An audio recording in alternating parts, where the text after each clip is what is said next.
नमस्कार, एनडीटीवी राजस्थान देख रहे हैं आप और मैं हूं आपके साथ शिवानी मिश्रा। बड़ी खबर के साथ बुलेटिन की शुरुआत करेंगे। नक्सलियों के खिलाफ बड़ा एक्शन। छत्तीसगढ़ तेलंगाना बॉर्डर पर नक्सलियों से मुठभेड़। सूत्रों के हवाले से खबर मिल रही है 100 से ज्यादा नक्सलियों को जवानों ने घेरा है। नक्सलियों पर हेलीकॉप्टर से दागी जा रही हैं गोलियां। नक्सलियों के खिलाफ एक्शन में 3 हेलीकॉप्टर शामिल हैं। तेलंगाना सीमा से 8 किलोमीटर दूर करेगुट्टा पहाड़ पर मुठभेड़ हो रहा है। और बता दें कि करेगुट्टा पहाड़ पर कई टॉप कैडर के नक्सली मौजूद हैं। सूत्रों के हवाले से यह खबर मिल रही है। ये बड़ी जानकारी। नक्सलियों के खिलाफ बड़ा एक्शन। छत्तीसगढ़ तेलंगाना बॉर्डर पर नक्सलियों से मुठभेड़ की जानकारी मिल रही है। 100 से ज्यादा नक्सलियों को जवानों ने घेरा है। बता दें कि नक्सलियों पर हेलीकॉप्टर से गोलियां दागी जा रही हैं। नक्सलियों के खिलाफ एक्शन में 3 हेलीकॉप्टर शामिल है। तेलंगाना सीमा से 8 किलोमीटर दूर करेगुट्टा पहाड़ पर मुठभेड़ हो रहा है। सूत्र ये बता रहे हैं कि करेगुट्टा पहाड़ पर कई टॉप कैडर के नक्सली मौजूद हैं। 2 तस्वीरें आपकी टीवी स्क्रीन पर आपको दिखा रही हैं।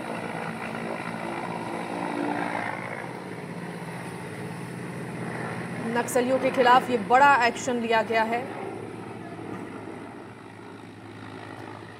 100 से ज्यादा नक्सलियों को जवानों ने घेरा है। सूत्रों के हवाले से ये खबर मिल रही है। हेलीकॉप्टर से नक्सलियों पर गोलियां बरसाई जा रही हैं और नक्सलियों के खिलाफ ये बड़ा एक्शन लिया गया है। जानकारी के लिए आपको बता दें, करेगुट्टा पहाड़ पर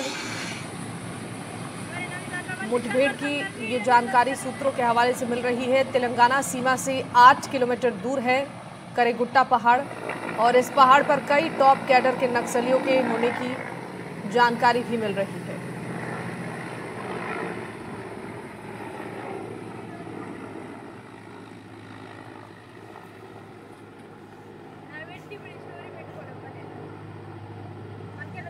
ये बड़ा एक्शन नक्सलियों के खिलाफ। 2 तस्वीरें आपकी टीवी स्क्रीन पर। 100 से ज्यादा नक्सलियों को जवानों ने घेरा है। इस पर जानकारी देने के लिए हमारे साथ संवाददाता पंकज सिंह फोन लाइन पर जुड़ गए हैं। पंकज, जो छत्तीसगढ़ तेलंगाना बॉर्डर पर नक्सलियों से मुठभेड़ की जानकारी मिल रही है, सूत्र ये बता रहे हैं कि 100 से ज्यादा नक्सलियों को जवानों ने घेरा है। पूरी जानकारी क्या है, ताजा अपडेट के साथ बताइएगा।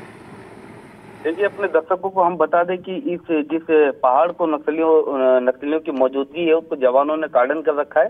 दरअसल यहाँ पर हिडमा और सुदर्शन जैसे बड़े नक्सलियों की मौजूदगी है और ये तेलंगाना और छत्तीसगढ़ का सीमावर्ती इलाका पड़ता है। इस इलाके में नक्सलियों ने एक प्रेस नोट भी कुछ 1 महीना पहले जारी किया था कि इस पहाड़ों पर ना आए, इस पे बम सभी जगह बिछाया गया है। उसके बाद केंद्रीय कमेटी है उसके इनपुट मिले कि यहाँ पर बड़े टॉप नक्सली लीडर मौजूद हैं, जिसके बाद एक बड़ा ऑपरेशन लॉन्च किया गया। लगभग 1000 जवान इस ऑपरेशन पर लगाए गए और पहाड़ को चारों ओर से कार्डन करके जवान धीरे धीरे पहाड़ की टॉप पर बढ़ रहे हैं। मैं बता दूं कि इसके लिए सेना का हेलीकॉप्टर भी लगाया गया है। जवानों को रसद राशन पहुंचाया जा रहा है और लगातार 2 दिन से यहाँ पर ऑपरेशन चलाए जा रहे हैं। हैवी फायरिंग की जा रही है और जो टॉप नक्सली उनको घेरने के लिए जवान बड़ी रणनीति बना रहे हैं। जी ठीक है पंकज, आपका बहुत शुक्रिया तमाम जानकारियों के लिए। बढ़ते आगे, आरसीए की एडहॉक कमेटी में विरोध की खबर मिल रही है। आईपीएल मैचों को लेकर एडहॉक कमेटी के अध्यक्ष पर आरोप। जयदीप बिहाड़ी पर गंभीर आरोप हैं। एडहॉक कमेटी के 5 सदस्यों का आरोप। एडहॉक कमेटी सदस्य धनंजय सिंह खीवसर का आरोप है, बिना सबूत आईपीएल में मैच फिक्सिंग के आरोप लगाए गए हैं। मैच फिक्सिंग के आरोप से खिलाड़ियों का मनोबल गिरेगा। खेल परिषद और राजस्थान रॉयल्स पर बेतुका आरोप लगाया। बेतुका आरोपों से संस्थान की साख को नुकसान हुआ है। जयदीप बिहाड़ी पर कार्रवाई की मांग की गई है। खीवसर का बयान कमेटी का आधिकारिक बयान नहीं है और बिहाड़ी पर मैच फिक्सिंग के आरोप बेबुनियाद है।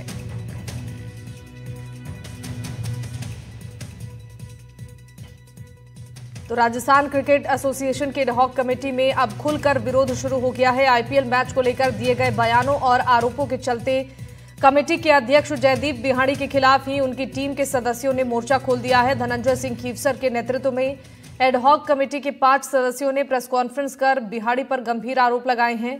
उन्होंने कहा है कि बिहाड़ी आरसीए में तालिबानी शैली से काम कर रही हैं और संस्था को अपनी राजनीतिक महत्वाकांक्षा के लिए इस्तेमाल कर रही हैं।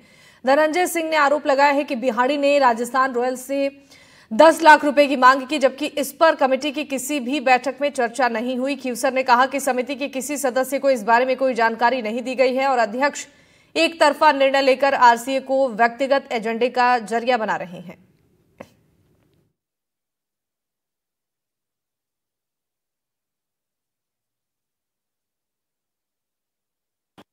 कि बिहारी जी का जो खेल है ये सिर्फ पास और टिकटों की राजनीति है। इन्होंने एडहॉक कमेटी और राजस्थान क्रिकेट एसोसिएशन को अपनी राजनीति चमकाने के लिए, अपनी राजनीतिक रोटियां सेकने के लिए ये इन्होंने एक प्रोपेगेंडा बना लिया है। और मैं ये मानता हूं कि जब एक एडहॉक कमेटी के जिम्मेदार कन्वीनर मैच फिक्सिंग जैसे यहाँ पे आरोप लगाते हैं, जो हमारे लिए बहुत ही खुशी की बात है कि सारे मैच 5 मैच राजस्थान है। खेल एमयू के लिए अच्छी बात है, खिलाड़ियों के लिए अच्छी बात है। ये ऐसे आरोप लगा के क्या साबित करना चाह रहे हैं, मैं आपको बताना चाहता हूँ, खेल सिर्फ और सिर्फ क्रिकेट की राजनीति है। और इस पर जानकारी देने के लिए हमारे साथ input editor Sushant Parik phone line पर जुड़ गए हैं। सुशांत, जो आईपीएल मैच को लेकर विवाद था, अब आरसीए एडहॉक कमेटी में विरोध के स्वर खुलकर सामने आने लगे हैं। अध्यक्ष पर ही अब आरोप लगाए जा रहे हैं। क्या कुछ आरोप लगाए गए हैं पूरे मामले पर? देखिए, जो पूरा विवाद है वो एक्चुअली उस बयान से शुरू हुआ जब एडहॉक कमेटी के संयोजक जयदीप बिहानी ने कहा था कि आईपीएल मैचों में जिस तरह से राजस्थान रॉयल्स की हार हुई है उससे कहीं गड़बड़ी की आशंका है। उन्होंने मैच फिक्सिंग की आशंका भी जाहिर की थी। लेकिन एडहॉक कमेटी के ही दूसरे सदस्य धनंजय, जो जोधपुर क्रिकेट एसोसिएशन के जिला सचिव बने हैं, उनका ये बयान उन्हीं की संयोजक के खिलाफ बताता है कि कमेटी के भीतर किस तरह के हालात है, किस तरह की परिस्थितियां हैं। खासतौर पे पिछले कुछ दिनों में जिस तरह की बयानबाजी हुई है वो राजस्थान क्रिकेट के लिए, राजस्थान क्रिकेट एसोसिएशन या फिर एडहॉक कमेटी के लिए अच्छे संकेत नहीं है। पूरा मामला बीसीसीआई तक पहुंचा। आईपीएल मैचों के जयपुर में आयोजन को लेकर भी विचार हुआ, लेकिन ये बयान बता रहा है कि जो घमासान चल रहा है वो अभी बहुत तेज होगा। दूसरी तरफ जयदीप बिहानी का भी बयान आया। उन्होंने भी कहा है कि उनकी जो मंशा थी वो क्रिकेट प्रेमियों या क्रिकेट खिलाड़ियों की भावनाओं को आहत करने के लिए नहीं, ये उनका निजी बयान था जिस तरह की आशंका उनको लगी थी। लेकिन ये पूरा एक तरीके से जो क्रिकेट की जो पॉलिटिक्स है वो राजनीतिक अखाड़ा भी बन गई है, इसमें कोई दो राय नहीं है। ठीक है सुशांत, आपका बहुत बहुत धन्यवाद तमाम जानकारियों के लिए। और पहलगाम आतंकी हमले में मारे गए नीरज उधवानी को आज अंतिम विदाई दी गई। नीरज को श्रद्धांजलि देने के लिए मुख्यमंत्री भजनलाल शर्मा, डिप्टी सीएम दिया कुमारी, पूर्व सीएम अशोक गहलोत समेत बीजेपी और कांग्रेस के तमाम बड़े नेता मौजूद रहे। दिनेश उधवानी ने बताया कि नीरज दुबई में सीए के तौर पर काम कर रहे थे। दोस्त की शादी में शामिल होने के लिए चंडीगढ़ गए थे और शादी में शामिल होने के बाद नीरज चंडीगढ़ से शिमला गए। 21 अप्रैल को नीरज अपनी पत्नी और दोस्तों के साथ जम्मू कश्मीर घूमने पहुंचे थे। नीरज के चाचा के मुताबिक नीरज की पत्नी से सूचना मिली कि उसे आतंकवादियों ने गोली मार दी है। जिस समय नीरज को आतंकवादियों ने गोली मारी उस समय पत्नी आयुषी उनके साथ ही थी। आतंकियों ने पहले नीरज का नाम पूछा, फिर पत्नी को हटाया और नीरज को गोली मार दी। नीरज की शादी फरवरी 2023 में आयुषी के साथ हुई थी।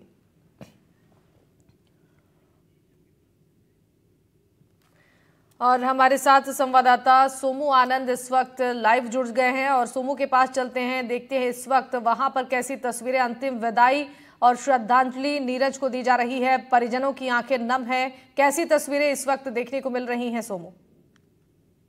बिल्कुल, देखिए जो अपेक्स सर्कल पे मोक्ष धाम है वहां पर नीरज के पार्थिव देह को मुखाग्नि दी गई है। उनके जो भाई हैं किशोर, उन्होंने मुखाग्नि दी और पूरा परिवार जो है वो काफी शोक संतप्त है। उनकी पत्नी भी यहाँ पर पहुंची थी, बार बार उनकी बदहवासी जो है वो साफ तौर पर दिखाई दे रही है, बार बार वो रोए जा रही हैं।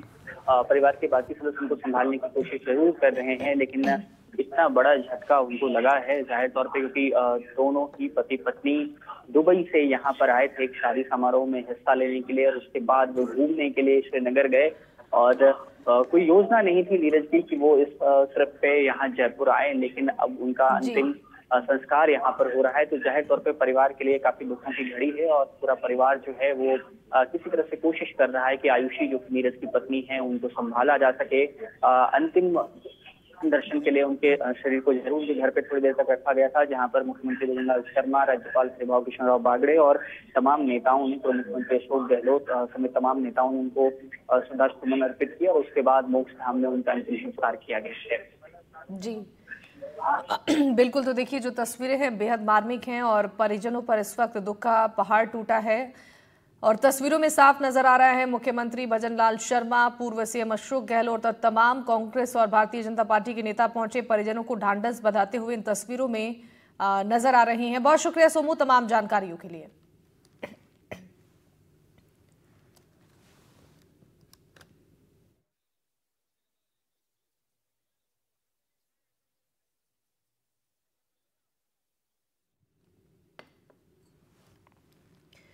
तो 3 तस्वीरें आपको दिखा रही हैं। नीरज को अंतिम विदाई दी गई, पहली तस्वीर में आप देख रही हैं मुख्यमंत्री भजनलाल शर्मा को, दूसरी तस्वीर में आप देख रही हैं श्रद्धांजलि देने के लिए नीरज को मुख्यमंत्री भजनलाल शर्मा यहां पर पहुंचे और तीसरी तस्वीर में सीएम परिजनों से मुलाकात करते हुए दिखाई दे रही हैं और मुख्यमंत्री के अलावा भी तमाम बीजेपी के यहां पर नेता पहुंचे, परिजनों से मुलाकात की, उन्हें इस दुख की घड़ी में ढांढस बंधाते हुए सीएम नजर आए, परिवार से बातचीत करते हुए उन्हें सांत्वना देते हुए मुख्यमंत्री को आप इन तस्वीरों में देख पा रही हैं। ये 3 तस्वीरें आपकी टीवी स्क्रीन पर। आतंकी हमले में जयपुर के नीरज उधवानी की मौत हो गई थी और नीरज को आज अंतिम विदाई दी गई है।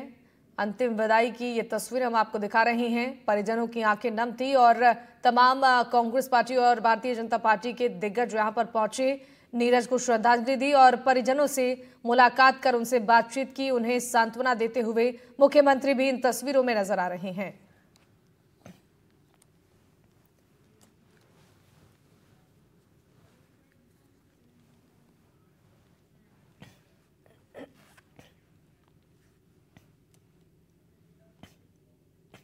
तो ये 3 तस्वीरें आपकी टीवी स्क्रीन पर लगातार आपको दिखा रही हैं। पूरा राजस्थान गम में डूबा है और सीएम और डिप्टी सीएम यहां पर पहुंचे, श्रद्धांजलि देते हुए इन तस्वीरों में नजर आ रही हैं। अशोक गहलोत को भी आप देख रहे हैं इन तस्वीरों में। अशोक गहलोत ने भी यहां पहुंचकर श्रद्धांजलि दी। आतंकी हमले में मारे गए नीरज उधवानी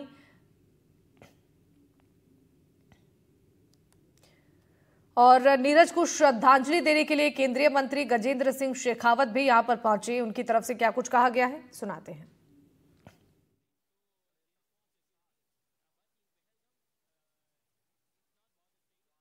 ये कायराना घटना जिस तरह से कारित की गई है, माननीय प्रधानमंत्री जी के कल देश लौटते ही वापस सुरक्षा समिति की बैठक हुई है और कैबिनेट की सुरक्षा समिति की बैठक ने जो निर्णय लिया गया है माननीय प्रधानमंत्री जी की अध्यक्षता में, वो अपने आप में एक अत्यंत कड़ा संदेश है।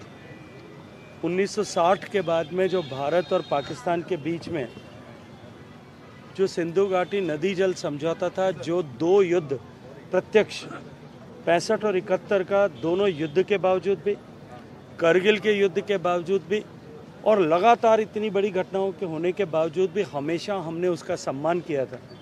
माननीय प्रधानमंत्री जी ने कहा यह संकल्प कि अब रक्त और पानी दोनों साथ नहीं बहेगा। मैं ये मानता हूं कि पाकिस्तान के लिए सबसे कड़ा संदेश है और निश्चित ही इसके चलते हुए पाकिस्तान की आर्थिक रूप से कमर जो है वो टूटने वाली है। और मुख्यमंत्री भजनलाल शर्मा की ओर से क्या कुछ कहा गया है वो भी सुनिए। ये घटना बहुत ही दुर्भाग्यपूर्ण है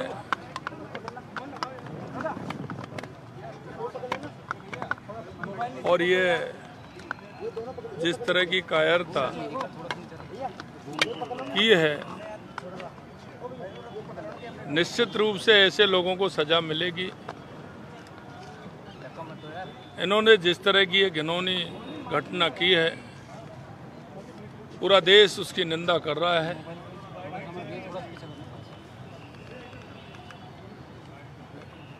ना मैं कह सकता हूं कि इस घटना से जितना क्षोभ है, दुख है,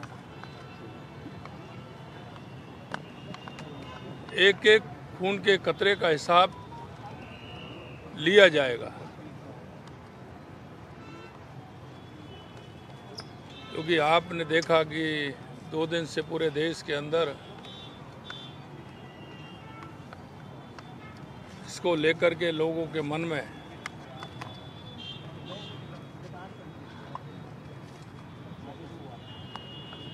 जिस तरह से उद्वेलित हैं, जिस तरह से ये घटना हुई है, अभी निर्णय लिए हैं, लेकिन और अभी कठोर निर्णय लेने की आवश्यकता है। पहलगाम हमले के बाद केंद्र सरकार की ओर से लिए गए बड़े फैसले के बाद भजनलाल सरकार ने सीमावर्ती क्षेत्र में रेड अलर्ट जारी कर दिया है। सुरक्षा व्यवस्था को लेकर मुख्यमंत्री ने समीक्षा बैठक की। अधिकारियों के साथ कानून व्यवस्था को लेकर चर्चा हुई। सभी कलेक्टर और एसपी को सतर्क रहने के निर्देश दिए गए हैं। सीमावर्ती जिलों में एजेंसियों से तालमेल के साथ विशेष निगरानी के आदेश दिए गए हैं। मुख्यमंत्री ने कहा, छोटी से छोटी घटना को गंभीरता से ले, सोशल मीडिया पर अफवाह फैलाने वालों पर सख्त कार्रवाई हो। सार्वजनिक स्थानों पर, पर्यटन स्थलों पर और भीड़भाड़ वाले इलाकों में अतिरिक्त पुलिस जाब्ता तैनात करने के निर्देश दिए गए हैं। पुलिस मुख्यालय ने सुरक्षा व्यवस्था को लेकर विशेष एडवाइजरी जारी की है और जारी एडवाइजरी में पुलिस तंत्र को पूरी तरह से मुस्तैद रहने को कहा गया है। सभी जिलों में गश्ती बढ़ाने के निर्देश दिए गए हैं और संदिग्ध गतिविधियों पर पैनी निगरानी रखने और सोशल मीडिया पर वायरल होने वाली पोस्ट और प्रतिक्रियाओं पर विशेष ध्यान देने को कहा गया है। इसके साथ ही लोगों की भावनाओं और प्रतिक्रियाओं को लेकर भी अतिरिक्त सतर्कता बरतने के निर्देश जारी किए गए हैं। विशाल बंसल ने कहा है कि किसी भी तरह की अफवाह या फिर भड़काऊ सामग्री फैलाने वालों पर सख्त कार्रवाई की जाएगी। भीड़भाड़ वाले इलाकों, धार्मिक स्थलों और संवेदनशील स्थानों पर पुलिस की तैनाती बढ़ाई गई है।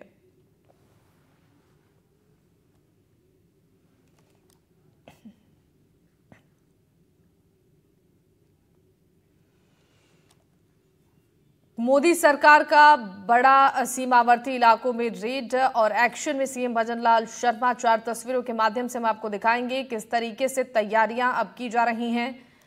आतंकी हमले के बाद से सीमावर्ती क्षेत्र में रेड अलर्ट जारी किया गया है। केंद्र के फैसले के बाद से भजनलाल सरकार भी एक्शन में है।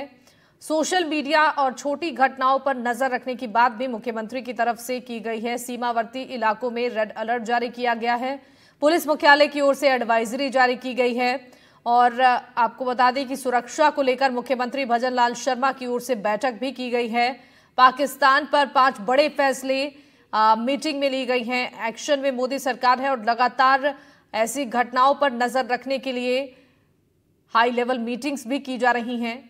मुख्यमंत्री भजनलाल शर्मा की ओर से भी सुरक्षा को लेकर बैठक की गई। इस बैठक में आपको बता दें कि सोशल मीडिया पर अफवाह फैलाने वालों पर भी नजर रखने की बात मुख्यमंत्री की ओर से की गई और तमाम सीमावर्ती इलाकों पर भी चाक चौबंद सुरक्षा व्यवस्था को करने के निर्देश मुख्यमंत्री ने इस समीक्षा बैठक में दी है। पुलिस मुख्यालय की ओर से भी एडवाइजरी जारी की गई है। तो ये 4 तस्वीरें आपको दिखा रही हैं जहां आतंकी हमले के बाद से ही अब सीमावर्ती क्षेत्रों में रेड अलर्ट जारी है।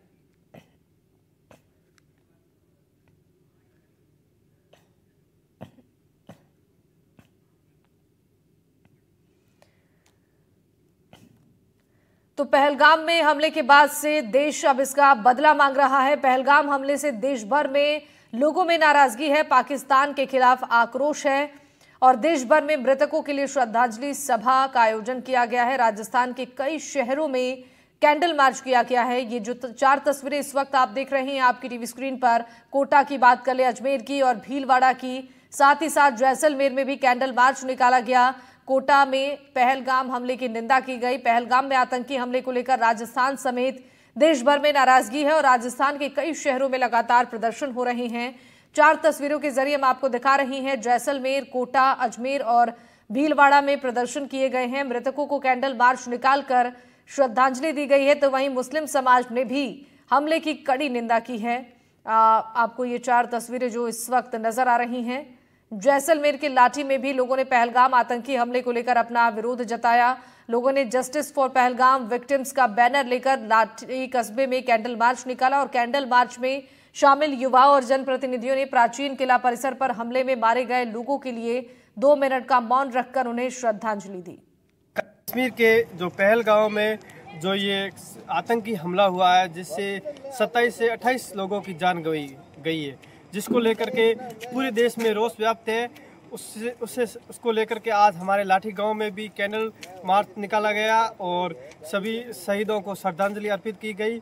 और हम सभी की भारतवासियों की ये एक ही मांग है कि जिन्होंने भी ये कायराना हरकत की है उनको कड़ी से कड़ी सज़ा मिले और मौत के बदले मौत की सज़ा मिले, ताकि उनको भी आगे से इस प्रकार की कोई भी घटना ना घटे।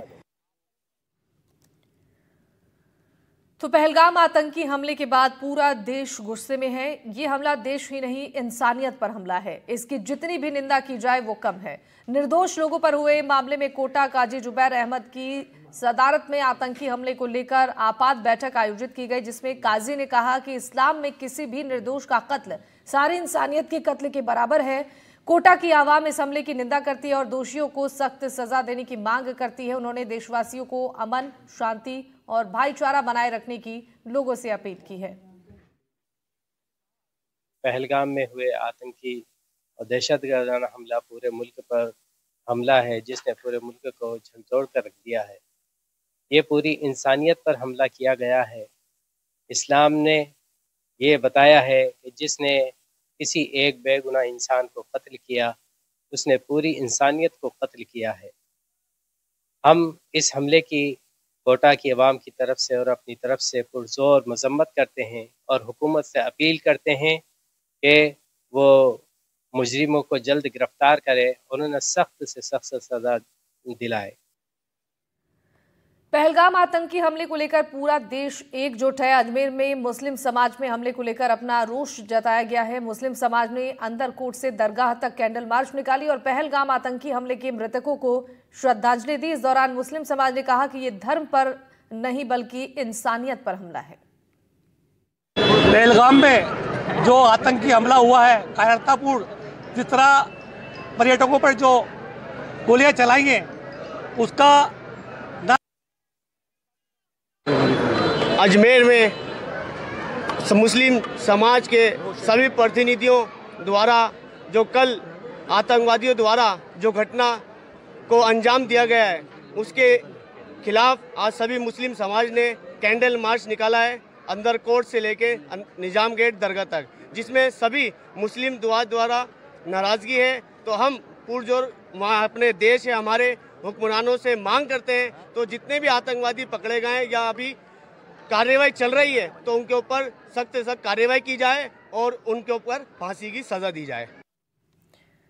पहलगाम आतंकी हमले के बाद से लोगों में खासा रोष है। भीलवाड़ा के बजरंगी चौराहे पर लोगों ने आतंकी हमले में जान गंवाने वाले निर्दोषों के लिए दीप जलाकर उन्हें श्रद्धांजलि दी। गुस्साए लोग आतंकियों के खिलाफ कड़ी कार्रवाई की मांग कर रहे हैं।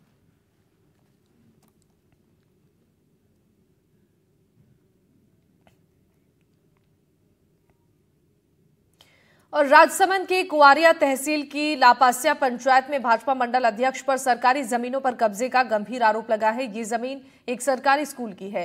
लापास्या पंचायत में बने नवनिर्मित सरकारी स्कूल के खेल मैदान पर दबंगों ने अवैध रूप से कब्जा कर रखा है। स्थानीय ग्रामीणों ने इसकी शिकायत तहसीलदार और राजसमंद कलेक्टर को दी है। ग्रामीणों का आरोप है कि कूरज के भाजपा मंडल अध्यक्ष चीतरमल जाट धौंस जमाते हैं। लोगों का कहना है कि वो पंचायत में कई सरकारी जमीनों पर कब्जा करवाकर उनके पट्टे जारी करवाने का प्रयास कर रहे हैं। वहीं विरोध करने पर मारपीट की धमकी देते हैं। तहसीलदार से शिकायत के बाद काम को रुकवाया गया। लापास्या सरकारी विद्यालय प्रशासन ने भी कुआरिया तहसीलदार को पत्र भेजकर सीमांकन की मांग की है। आपको बता दें कि लापास्या पंचायत में हाईवे के पास करीब 8 अवैध दुकानें बनने के बाद से शिकायत हुई है, जिस पर माननीय न्यायालय ने दुकानें तोड़ने और कब्जा हटाने के आदेश दिए हैं। यहाँ पर ये सरकारी स्कूल की जगह है और इसको भी है जो तहसीलदार, सरपंच और सचिव गांव के आदमी मिलकर निशान करके जाते हैं, उसको भी नहीं मानते ये और अपनी मर्जी से नापते हैं। फिर वो चले जाने के बाद में अपनी मर्जी से नाप के स्कूल के ग्राउंड के अंदर कब्जा कर रहे हैं। 12 फीट आगे ये आम रास्ता है, इस आम रास्ते को बंद कर रहे हैं। ये बच्चे को खेलने की जगह है और स्कूल चालू होने के बाद बच्चे के खेलने की जगह, ये पानी पीने के लिए है, मतलब ये पड़ोसियों के लिए। यहाँ कोई पाइपलाइन नहीं दबी हुई है। हैंडपंप पर आते हैं बच्चे पानी पीते हैं, नहाते धोते हैं और गरीब आदमी ये सब बसे हुए हैं यहाँ आस पास में। इनकी किसी के डर के मार से कोई पास में भी नहीं आता है। ये 10-15 आदमी गैंग बना के आते हैं। और एक पास में पानी पीने का जो स्कूल है उसके सामने भी पत्थर डाल दिया और दादागिरी से अपनी दादागिरी और अपनी पावर के हिसाब से बीजेपी का पावर बताते हमारे को बार कहने पे पावर बताते बीजेपी का। फिर आपने कहाँ कंप्लेंट की? हमने तहसीलदार साहब को करी और कलेक्टर साहब को भी हमने रिपोर्ट दे करके आए हैं और पटवारी साहब आकर वापस माफ के गए और उन्होंने भी बोला भाई यार जमीन आप स्कूल में कैसे खोद दी, तो स्कूल वालों को भी बोला था, स्कूल वाले भी उन्होंने एक एप्लीकेशन ले जाकर तहसील में दी और उन्होंने आके मापा दिया कि गलत कर रहे हैं तो फिर इसकी कोई कार्रवाई नहीं हो रही सर। उनको बार बार उससे पहले भी कोई कार्रवाई हुई है? उनके पहले भी जो रोड के ऊपर जो दुकानें बनी वो नाजायज बनी हुई है, उसके अंदर हाई कोर्ट से ऑर्डर चल रहा है और उनका जो तोड़ने का आ गया ऑर्डर फिर भी दादागिरी और मंत्रिमंडल के पावर से तोड़ने नहीं दे रहे और आज आनाकानी करते और गाली गलौज करते और कौन आता है पास में देखता हूँ मेरे को धमकी दे रहा है तो तेरे को होटल चलाना बता देंगे, होटल बंद करवा देंगे ना, यहाँ से भगा देंगे। लापसिया स्कूल के प्रधानाध्यापक जी द्वारा सीमा जानकारी का आवेदन आया है, उसको हमने 18 तारीख को ही पटवारी जी को भेज दिया है। पटवारी जी की जैसे ही रिपोर्ट आती है तो अगर अवैध पाया जाता है तो उसका विस्तारण किया जाएगा। तो उसके अलावा जो नींव खुदी हुई है उसका क्या करना? वो तो पटवारी की रिपोर्ट आने के बाद ही पता। चित्तौड़गढ़ में आरटीओ की महिला इंस्पेक्टर के ट्रक ड्राइवर के साथ बदसलूकी करने के मामले में अब महिला इंस्पेक्टर पर गाज गिर गई है। मामले में ऊपर तक शिकायत होने के बाद परिवहन एवं सड़क सुरक्षा विभाग जयपुर ने महिला इंस्पेक्टर मुक्ता सोनी को निलंबित कर दिया है। आपको बता दें कि पिछले दिनों चित्तौड़गढ़ आरटीओ की महिला इंस्पेक्टर का एक ट्रक ड्राइवर के सड़क पर बाल खींचने और धक्का देने का वीडियो वायरल हुआ था। वीडियो वायरल होने के बाद सत्ता पक्ष के विधायक और विपक्षी नेताओं ने इस हरकत पर कड़ी नाराजगी जताई थी।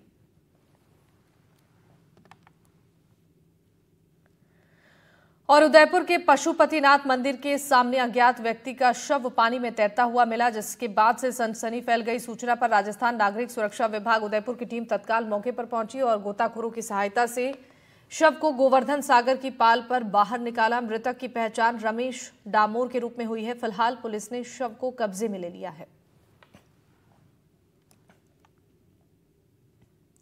भरतपुर में सेवर थाना क्षेत्र के गांव एकटा में उस वक्त हंगामा मच गया जब प्रशासन बरसों पुरानी कुइया को हटाने पहुंचा। इस दौरान गांव के लोगों और पुलिस में जमकर बहस हो गई, जिसमें कई महिलाएं झड़प के दौरान चोटिल हो गई। मारपीट से नाराज महिलाएं आक्रोशित होकर एसपी कार्यालय पहुंची, जहां उन्होंने एसपी से न्याय की गुहार लगाई। पीड़ित महिलाओं ने बताया कि बरसों से उस कुएं का उपयोग कर रहे थे, लेकिन गांव के एक पक्ष ने गलत तथ्य रखकर कुएं को खुर्द बुर्द करवाने का काम किया था।